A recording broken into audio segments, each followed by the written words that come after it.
In the modern era, access to other countries is just a few clicks away, and let's be honest here, it's always great to check out new places.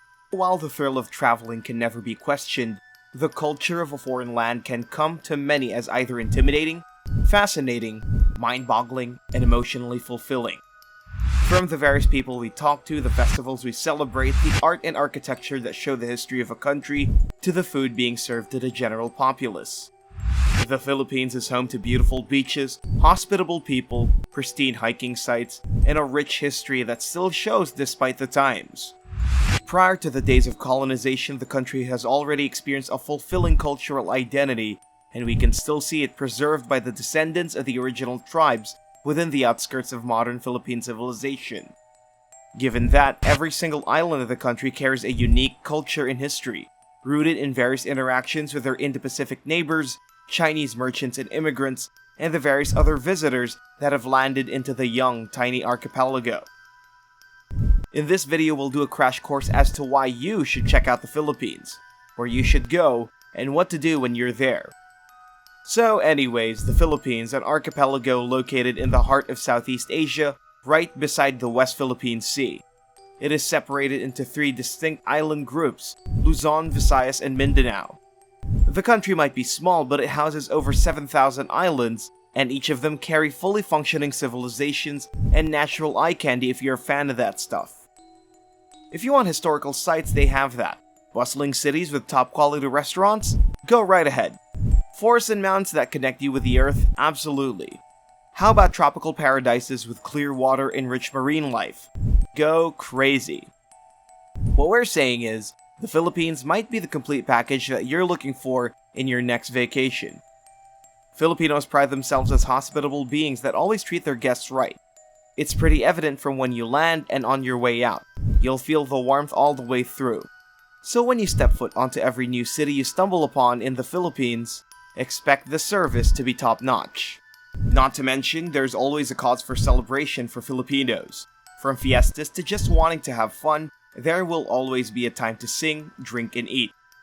Another thing we must talk about is the ridiculous pricing in the country. Think of it this way. The malls and shopping districts might be gigantic, but the prices are never anything to be afraid of. You can set foot into some well-known areas such as Green Hills and a few others, and you'll be calling it shopper's paradise. Both authentic and knockoff products can tickle your fancy if you want clothes, and for fans of liquor, the prices just feel like you're robbing the stores in broad daylight. Aside from the people and prices, it wouldn't be an adventure if there aren't places to go to. We'll be talking about some must-see locations spread across the Philippines and what they offer. Let's start with the capital, Manila. If you ever end up here, don't expect beautiful beaches and hikeable mountains. Instead, this is the mecca for foodies and shoppers everywhere, considering that there's an abundance of choices to go to, from fancy to down to earth. This is where all the most gigantic malls hang out in different cities. We're talking real large, like you'll need a flare gun in case you get lost large. Malls aside, streets like Maginhawa Street located nearby the University of the Philippines Diliman are hotbeds for top quality, affordable meals that target the soul. Binondo, the oldest Chinatown in the world, houses some of the finest Chinese food places anyone with a tongue can ever praise. If you want fancy, the various fancy hotels in Manila have buffets that various YouTubers have covered before, and all we can tell you is that they've done nothing but give it lavish reviews. If the big city isn't what you're looking for, then let's try somewhere a bit more mountainous. Enter Baguio, the city of pines. This city is well known for the cold climate attributed by being high up in the mountainous areas of northern Luzon, about 1,400 meters above sea level. You like the cold? The temperatures here go as low as 6 degrees Celsius. We wouldn't be putting this here if it was just really cold. It's also home to so much culture, as the city is also a peephole into indigenous natives called the Igorots. There are so many things in the city that show the craftsmanship of these people. Also, you get to see them every now and then, which is pretty much a better way to understand them. The city itself is heaven for nature lovers. The smell of pine and the sight of so much green is always refreshing. For food lovers, fresh strawberries are used for all kinds of things, and trust us when we say that the other dishes are more than organic, considering it's from farm to plate all the time. How about some place that looks straight out of a period drama? We're talking the 19th century, we're talking vegan. Now hold your horses, this isn't a meatless diet, it's the Philippines' only UNESCO World Heritage Site. This beautiful city evokes old-timey Spanish ports, and it is total eye candy for anyone with two eyes. Visuals alone, it's already rich in history and culture, but the whole city experience comes with horse carriage rides, museums, river cruises, shopping areas, and great food. Altogether, this is a must-visit if ever you have vacation plans to the Philippines. Let's try beaches next.